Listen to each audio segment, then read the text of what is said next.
Härra Mati, teie olete just see õige inimene, kelle käest küsida, et milline on selle kooli visioon ja ka tulevikuplaanid?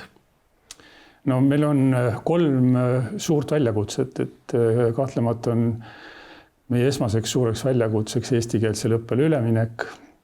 Teine on piirkondliku tööturu vajaduse rahuldamine ja 3. on kvaliteetse hariduse tagamine ja seda siis eelkõige kutseharidusreformist lähtuvalt ja gümnaasiumi ja kutsehariduse lõimumise seisukohast lähtuvalt. Kuidas riik tänasel päeval üldse Ida-Virumaa koole toetab? No kõik me teame, et Ida-Virumaal õpetajatele on kehtestatud 1,5-kordne palgalisa ja see on kindlasti suureks abiks, et eestikeelseid õpetajaid leida. Ja kahtlemata ka investeeringute toomisel Ida-Virumaale on riigil suur osa, et meil on just käivitunud 2 sellist olulist programmi, on õiglase ülemineku fondi raames haridusprogramm ja Inseneriakadeemia raames tehtavad investeeringud ja see kindlasti aitab meil õppebaasi arendada, aga ka aitab kaasata eestikeelseid õpetajaid.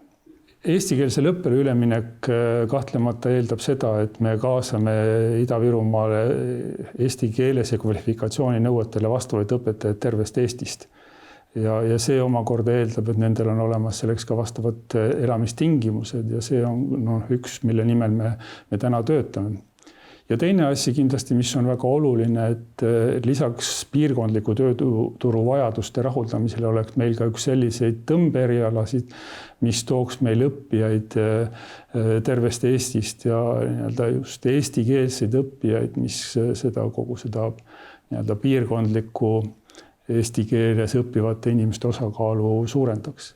3. võib-olla on see, et täna meil ikkagi suuremad keskused on Jõhvis ja Narvas ja väiksem õpilaste arvu poolest on Sillamäel, aga samas Sillamäe potentsiaal erinevate uute erialade avamiseks on väga suur. Me tahaksime kindlasti sinna tuua selliseid erialasid, mis kõnetaksid õpilasi terves Eestis.